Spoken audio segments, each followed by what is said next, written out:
న్యూక్లోతో మంచి కర్రీ చేయబోతున్నాము.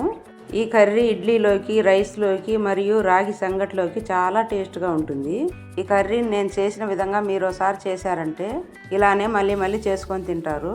మన ఛానల్ని కొత్తగా చూసేవారు సబ్స్క్రైబ్ చేసుకోండి. ముల్లంగి ఉన్నట్టు ఇది కూడా టేస్ట్ ఉంటుంది, కానీ మోకాల నొప్పికి చాలా మంచిది.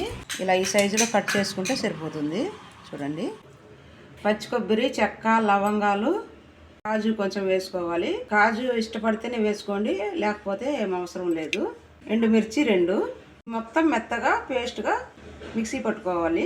ఆయిల్ వేసుకోవాలి. పోపు దినుసులు, సన్నగా కోసుకున్న 2 ఆనియన్, స్పూన్ అల్లం వెల్లుల్లి పేస్ట్ వేసుకోవాలి. కరివేపాకు వేసుకోవాలి. 2 టమాటాలు ముందుగా మిక్సీ పట్టి పెట్టుకున్నాను, కొంచెం సేపు ఫ్రై అవ్వాలి. కొంచెం పసుపు పొడి, ధనియాల పొడి 1 స్పూన్.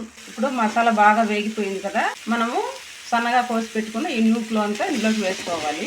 ఇప్పుడు ఇందులోకి మనం మిక్సీ కడిగి పెట్టుకున్న నీళ్లు వేసుకున్నాము. కొంచెం నీళ్ళు కూడా వేసుకోవాలి. ఈ కాయలు కొంచెం సేపు ఉడకనివ్వాలి. సాల్ట్ వేసుకున్నాము. చింతపండు నానబెట్టుకోవాలి నీళ్ళలో వేసుకొని. ఇందులోకి మనం మిక్సీ పట్టి పెట్టుకున్న కొబ్బరి పేస్ట్ వేసుకున్నాము. చింతపండు గుజ్జు కూడా వేసేసుకున్నాము.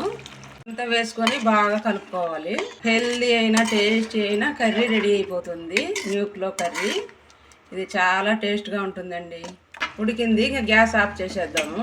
న్యూక్లోని వయసు మళ్ళిన వాళ్ళ కాడ నుంచి టీనేజీలో ఉన్న వాళ్ళందరూ కూడా తినొచ్చు. హెల్త్కి చాలా మంచిది. మరి మీరు ఈ కర్రీని కంపల్సరీగా ట్రై చేస్తారు కదా. ట్రై చేయడం కాదండి, ఖచ్చితంగా చేసుకొని తినాలి. మన హెల్త్కి చాలా మంచిది అంటే ఖచ్చితంగా తినాలి. లైక్ చేయండి, సబ్స్క్రైబ్ చేసుకోండి. Thank you for watching.